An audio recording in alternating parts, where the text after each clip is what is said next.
Yes. Every time I come on this beat, it makes me want to give y'all heat. It's just so smooth and mellow. We're back to another episode of Dangerous Fellows. Hello. Hey guys, I'm back. Thank you, Coffee Cakes, for visiting once again. I appreciate y'all all so much. If you guys do hear a difference in the quality of audio, I apologize. I feel like it's always something, but my mic is acting up, so now I have to use the mic on my Android device thing, and it's not as great quality, but I promise it's still going to be full of action and greatness. All right, guys, let's go ahead and get into the episode 11.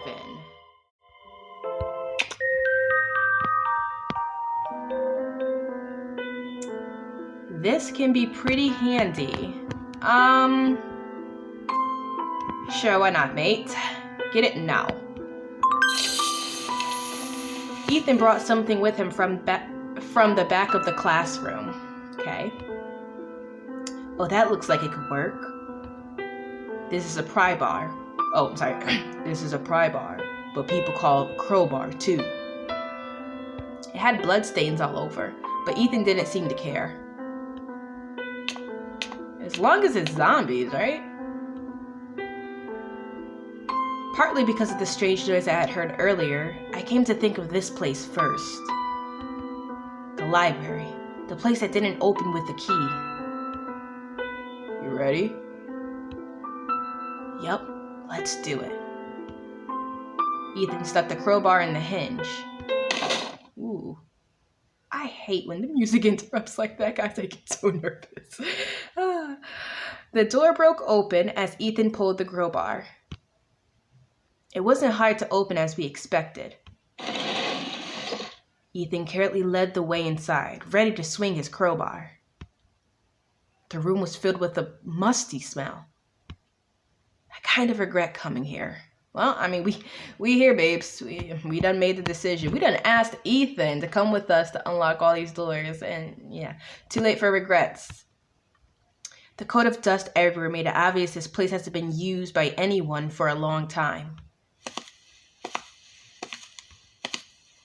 Unlike me, who has lost all motivation to keep looking as we opened the door, Ethan carefully walked inside. I felt bad. I'd been the one asking him for help. Yeah. But I figured it'd be rude to just go back after he had gone through the effort of opening the door. It would be really rude. Like, he's risking his life, risking his reputation to be with you, and yeah, we're not going to do that. We could at least bring some books here to use as fuel for fires. Oh, I suppose, but wouldn't everybody ask you kind of like where those books came from? I decided to look through the checkout counter. I opened all the drawers of the counter, but it was filled with checkout records. There was one box of tea bags in one of the drawers, but I decided to leave it since we were unable to get hot water anyway. That kind of sucks. No showers? Ooh.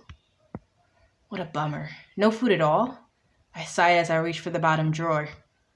I pulled it, but it refused to open. Even though I didn't expect anything, why do I feel so disappointed? I leaned onto one of the desks. Ethan heard me sigh and walked over to me. Not much in here. Yeah, I guess I was wrong about this place. Sorry to waste your time, Ethan. Ethan shook his head. And as always, he just looked at me silently. This music is creepy. What do I say? I want to say when you really don't talk much, huh? Although you rarely talk, ... You're always so quiet, but ... I'll go with the last one. I don't know what the difference is. Hey. You're always so quiet, but I feel quite comfortable around you for some reason. You know? It's weird. He He tilted his head as if it was trying to comprehend what he just heard. Then he shrugged his shoulders and pointed to the bookcase across from us. I nodded to him with a smile and started walking toward the bookcase. He ain't gonna say nothing about my comment? Like, dang, Ethan, you be having me kind of like just wide open with my emotions, you know? It's kind of crazy. Should we bring some books back while we're here? Let's take the most burnable ones. How do you take burnable? Ain't all books burnable? This time, Ethan followed me as I walked through the rows of bookcases. Some of them have plastic covers on them. This must be new books. I realized that we probably couldn't say that they were new anymore, seeing as so much time had passed. Ethan took one of the books I had put back and started flipping through it before looking at the cover. I walked over to the next bookcase. It was the weekly recommendations shelf. Some of them were quite old books. I took a few books off the shelf and held them in my left arm. Then I noticed the title of the book on top. The Reason for Hope. Is it a Bible? Y'all need it. The title made feelings start to well up inside me. Ethan. Yeah? You think there's hope for us? I've thought about it since all of this happened. But couldn't it be something that we have to create for ourselves as we go? Hope, that is. That's a clean line. I'm not gonna lie. That's a pretty clean line. Ethan scratched his head awkwardly. It seemed like he wasn't used to talking about serious stuff, or at all.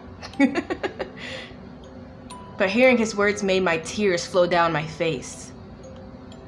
I've been bottling up my emotions, and what he said was enough to make all my feelings come out. I really miss my parents and Judy. I was worried about the others. Were we really able to survive? But among the negative thoughts and all the dangers I kept worrying about, Ethan's words lingered in my head. Hope. That we created for ourselves. That we have to create for ourselves. Are you crying? Why do you zoom up that much to me? Dang, what's going on, Ethan? What's good? Ethan looked confused. I shook my head to let him know I'm fine. I was finally able to show all my bottled up emotions. Ethan patiently waited for me to finish crying.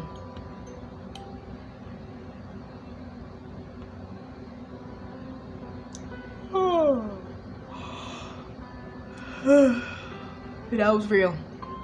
That was real. I was so tired, but there was no use in just lying around. I had spent the night flipping through the book I kept for myself. I couldn't read much since we had no source of light, but it was still better than rolling in my blanket and forcing myself to fall asleep. Sometimes it takes a book to put you to sleep. It's crazy. And it'd be the books like you want to read sometimes, it still puts you to sleep. I don't know. It's just so soothing, I guess. I don't know. How could I fall asleep knowing that Judy was still missing? Oh, I know we're sad about it, but could we still sleep? That's the only, like, why lose sleep about that, right? I went to the main classroom, 1C, and gazed out the window while waiting for the rest of the group to come. Did the virus only affect humans? Could animals also get infected? That's a good question. I ask that question, I think, every time I hear of a zombie movie. Like, why is it just humans? Like, nothing else? Plants, nothing else gets really affected. Like, why?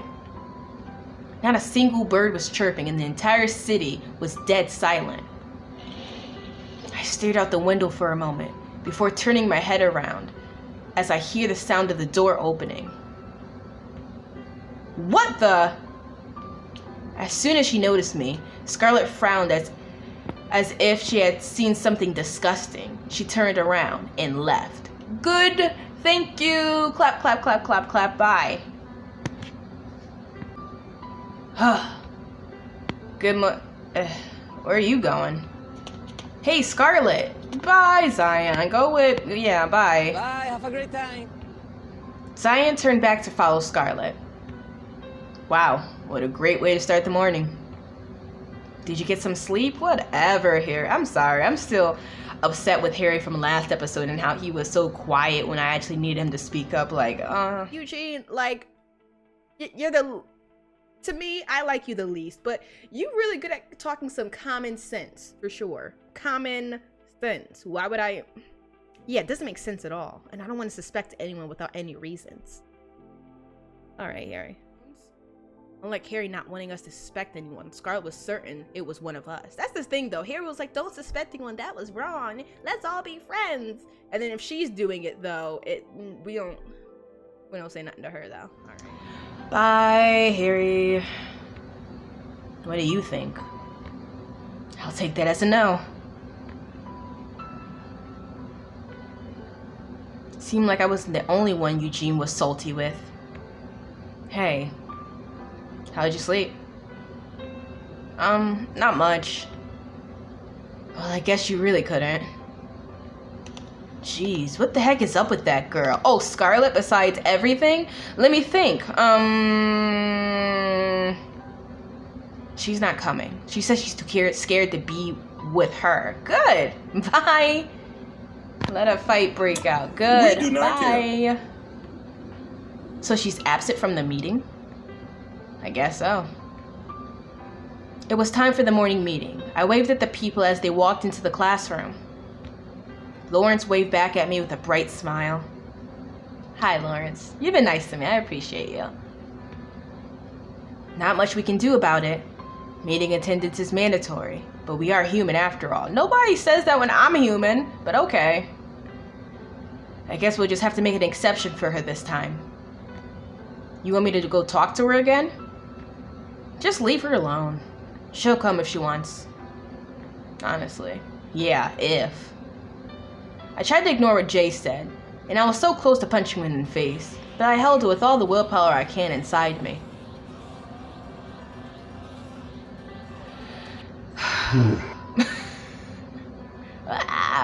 It's like, shut up. Where is Ethan? He's sleeping in? That's so unlike him. I can go. I'll go wake him up. I felt like Haley was trying to say something. But Lawrence was already on his way to Ethan's room, and Haley looked disappointed as she went back to her seat. A few minutes later, Lawrence returned with Ethan, who was still half asleep. Today, we need to decide who goes searching outside. Who goes searching outside. Jeez. Normally, our main duties include patrolling the area and gathering food. But from now on, we have an additional task. We'll also be looking out for Judy while we're out. Thank you. Even if she left here voluntarily, since she didn't even say a word, I believe we at least need to get confirmation. I respect it. But please keep in mind that is not our first priority. Lawrence's eyes briefly stopped at me as he looked out over the room. I nodded. I was thankful enough that he decided to look for her. Honestly, that's respect, big respect. You're going today, right? Even if I have to do it alone, please let me go. Of course. I'm just gonna say of course, like, alright. Not trying to do the most. Of course. I guess I didn't have to ask. Alright, I'll let you go today. But you have to remember to be careful. Okay, I'll be careful. Lawrence smiled as if he was relieved to know that I'll be able to take care of myself. Ultimately, it was me, Jay, Lawrence, and Eugene, who were teamed up for the search in the town. Lawrence must have been bothered since he volunteered as the fourth member of the group. I felt thankful that he always stepped up and took care of everyone. What a true leader! True leader! We all moved to the stores to equip ourselves for the search. We put on a protective gears around our wrists and wore backpacks to carry our findings in. To carry our findings in. Yeah. As I looked around to see if there was anything suitable for protection or weapons, I could hear a grumpy voice in the back. This is ridiculous. Alright, I'm gonna be straight with y'all. Why the heck do I have to be part of this? You don't. Bye. Go everywhere you want to go. Bye. No one's begging you. I don't get why we're searching for someone who left her on their own will. We're not. We just said that's not the first priority. We just said this for food and patrolling. Like, why are you... You make me suspicious sometimes. Like, Jay angrily threw his metal pipe at the floor. Wow. I didn't agree with Jay at all. Judy would definitely have said something to me before she left. That's why I looked everywhere in the classroom as soon as the sun was up, but I couldn't find any note from her. We're supposed to do our patrol anyway. Exactly. Besides, you haven't done it for a while, Jay. You can't just keep dumping it on us, you know. Speak with your chest. It's everyone's duty. But how long do we have to put up with her? Jay suddenly pointed at me. What does she have to do with this? Thank you, Eugene. Like, what is up with y'all? What am I doing? I'm living my life. Get your own. Whatever. I'm only looking for food and that's it. Okay? Man, not exactly a good start. But I wasn't going to make things worse than I wasn't going to make things worse than it already was. Yet. I'm just happy you're coming with us. Nah, don't. We ain't gonna... No, pat him back. If you want to go, then leave. I'm not going to try and juice anyone up for something they don't want to do. You don't want to do it, then stay here.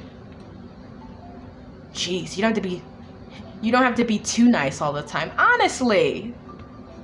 I brushed him off and continued with getting ready for the search. What would be the perfect weapon for me? All of it wasn't completely useless, but there wasn't anything I particularly liked either. Some were too short, while others were too heavy. Hey, how about this? Something flew at me and I barely managed to catch it.